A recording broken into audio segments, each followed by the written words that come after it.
3 o'clock on C-SPAN 3. Again, the House about to gavel in, starting the day with morning hour speeches on any topic. Take you live now to the floor of the House.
The House will be in order.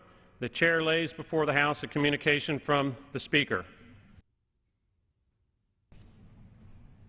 The Speaker's Rooms, Washington, D.C., November 18, 2013. I hereby appoint the Honorable Mo Brooks to act as Speaker pro tempore on this day. Signed, John A. Boehner, Speaker of the House of Representatives. The Chair lays before the House a communication.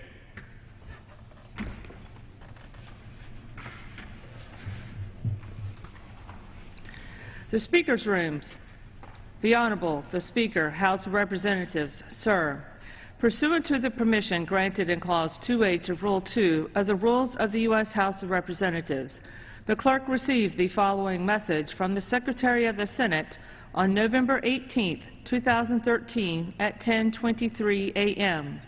that the Senate agreed to House amendments to the bill, Senate 252, signed sincerely, Karen L. Haas.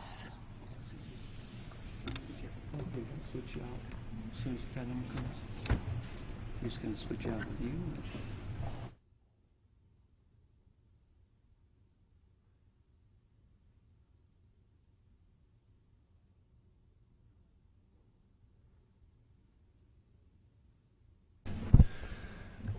Pursuant to the order of the House of January 3, 2013, the Chair will now recognize members from lists submitted by the majority and minority leaders for morning hour debate. The Chair will alternate recognition between the parties, with each party limited to 1 hour, and each member other than the majority and minority leaders and the minority whip limited to 5 minutes. But in no event shall debate continue beyond 1:50 p.m. The Chair recognizes the gentleman from Alabama, Mr. Brooks, for 5 minutes.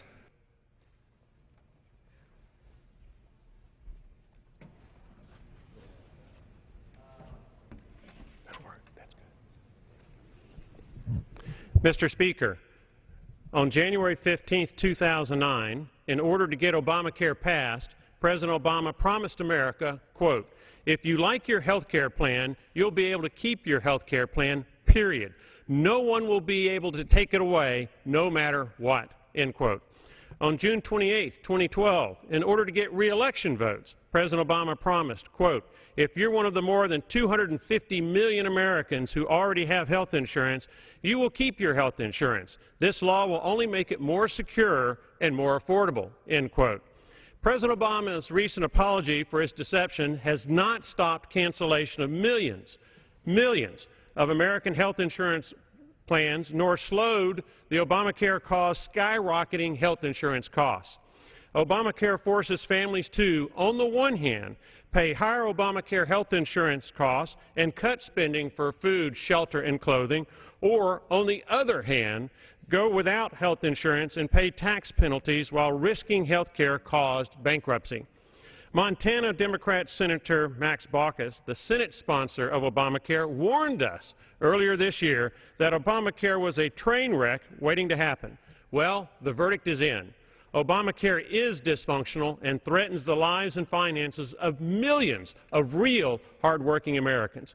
Mark Templeton of Huntsville, Alabama, writes, quote, "I just received a notice from Blue Cross Blue Shield of Alabama yesterday indicating my Total Blue plan was no longer available due to the Affordable Care Act. My family coverage increased from $450 per month to $1,187 per month for similar coverage. They were kind enough to offer the more affordable and considerably worse Silver plan for only $937 per month. I don't qualify for any subsidies, so this will directly hit my household finances. Please make every effort to stop the Affordable Care Act from affecting any more Tennessee Valley families and businesses," end quote. Jessica Moore of Ardmore, Alabama, writes, quote, "I am writing about the not-so-affordable Health Care Act. My health insurance premiums are going up by 118% with Blue Cross Blue Shield.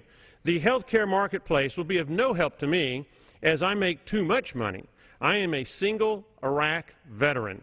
I am my sole income. I am perfectly healthy.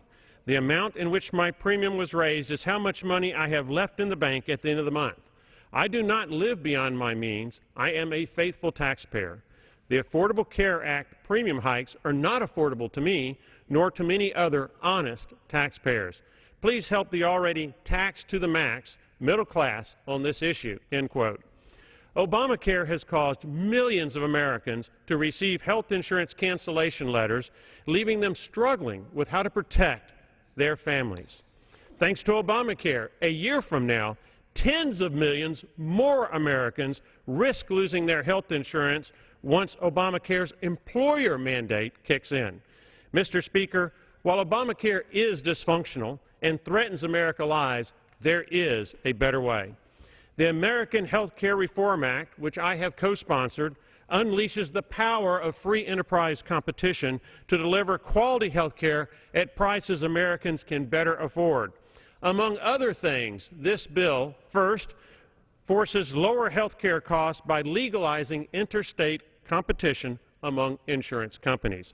Second, reforms medical malpractice laws so that health insurance is paying for health care, not frivolous lawsuits. Third, lets Americans deduct health care costs and gives Americans a standard deduction for health insurance costs. Four, protects Americans with pre-existing conditions by bolstering state-based high-risk pools. Mr. Speaker, health care decisions should be made by doctors and patients, not Washington bureaucrats. Quite frankly, big brother bureaucrats have no business butting in and forcing Americans to buy health insurance Americans cannot afford or do not want. Obamacare denies hardworking American taxpayers their right, yes, their right, to choose the health care policy best tailored to their needs. Mr. Speaker, Obamacare should be repealed, and America should have health care debate care solutions based on truth, not deception. Mr. Speaker, I yield back.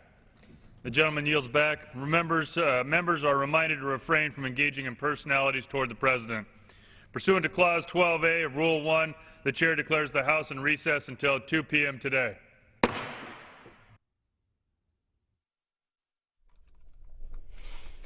And the House will be coming back in 2 o'clock Eastern Time. They'll return for 1-minute speeches at that point on any topic. Legislative work set to begin at 5 o'clock Eastern. And members will be debating 5 bills, including one to create a website to list all government spending, and another raising the pay for the District of Columbia's chief financial officer. Later this week, oil and gas drilling on federal lands and a look at some hydraulic fracturing regulations. Again, we'll be back here with the House at 2 o'clock Eastern Time. For more about what's going on in the House and the Senate this week, we talked to a Capitol Hill reporter during this morning's Washington Journal. We do want to get an update on Congress, where Bob Cusack is following the action for the Hill. He is managing editor there and joins us by